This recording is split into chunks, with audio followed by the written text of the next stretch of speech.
Pool School, brought to you by the Tote, with Luke Parkinson, Jamie Hart and Jamie Benson.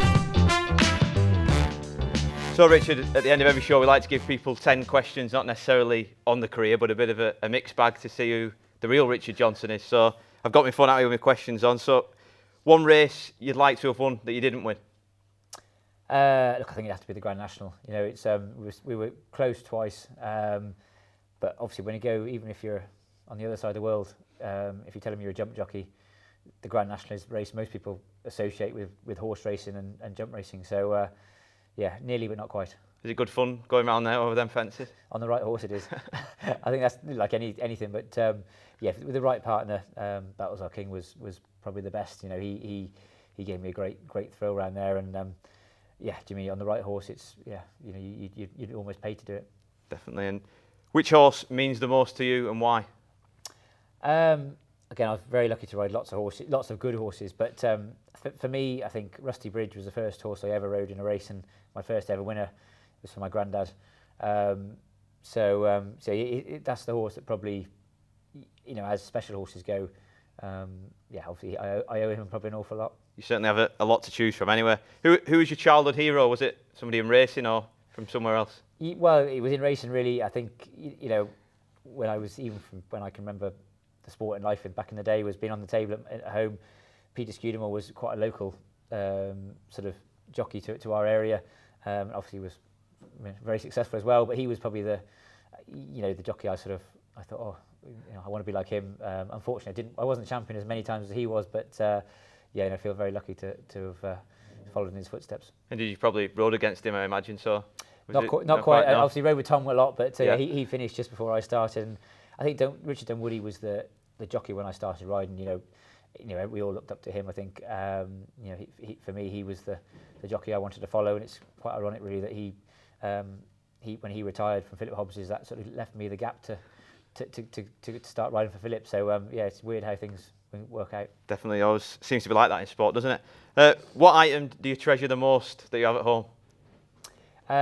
It's got to be the 2 Gold Cups. I think they're, you know, they're up on the mantelpiece, and for me, yeah, you know, for me, it's the one race all year. If I could have, I would have picked to win, and feel very lucky that I can look up and see them. And you know, even when I'm getting older and greyer and you know, not able to sit on a horse anymore, I can look at them with fond memories.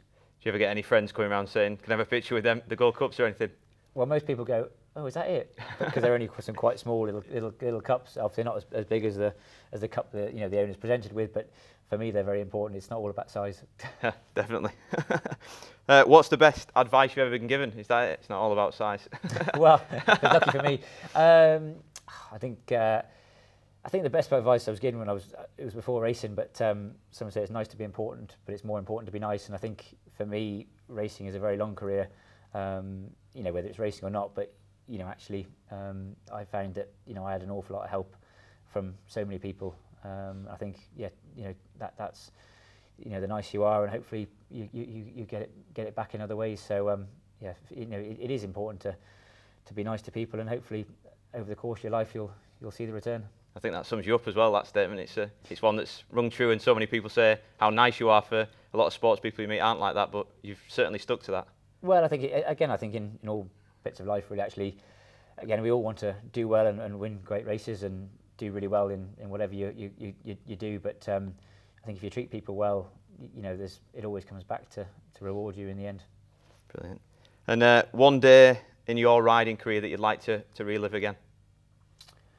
There's quite a few, really. But I think perhaps actually for my riding career, the day at Sandown, the first year I was champion jockey, because, you know, I rode Menora, who's sort of again a family pet now, but a horse that was very special to me, for Philip.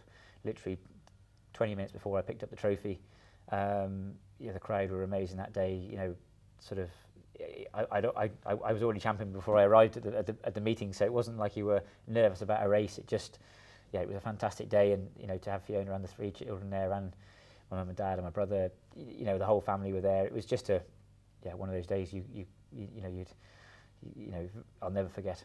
Was it a relief to finally get the championship when it's gone for so long, or how do you stay motivated as well after that then to go and get a few more in the bag?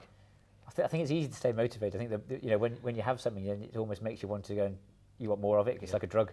But I think for me, you know, it was almost a bit of relief because again, you know, when AP retired, I think I was thinking, well, if I'm not champion, yeah, people are going to say, well, you've been trying for so long, he's left, and you still can't do it. So there was a bit of relief, but again, it was always, you know, out of, you know, for me, it was the one thing I'd always wanted to be, was champion jockey. You know, even when I was a child, I don't know why, but you know, for me, I suppose with the link with sort of Peter Scudamore and stuff, perhaps it was just, that was the most important thing for me. It wasn't, at that time, it wasn't the Gold Cup or the Grand National or anything else. It was, yeah, trying to be champion jockey.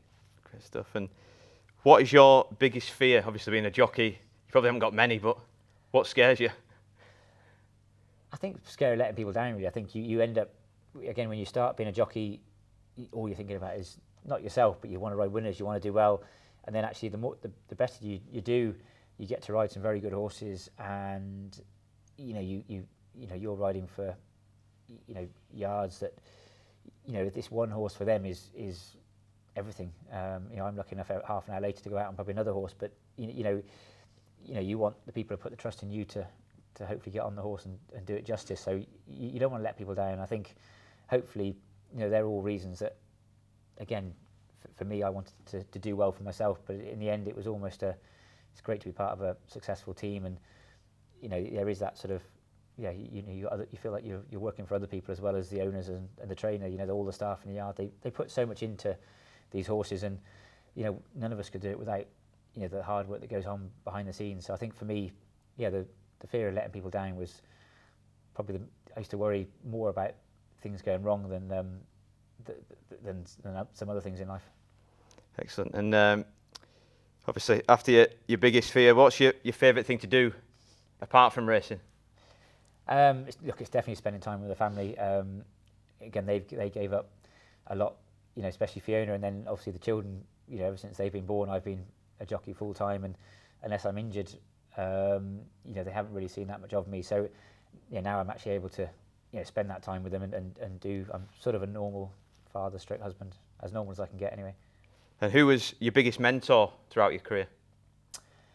I think David Nicholson was the man that really, you know, without doubt, sort of helped me. I went there when I was 14 for a week, sort of a week in my school holidays to see. I think my mum and dad sort of sent me there to see if I'd stick it probably. But you know, he was very good to me. Like he you know, when I was obviously a child, he made me realise I loved it, and he also helped me so much when I went to work for him full time.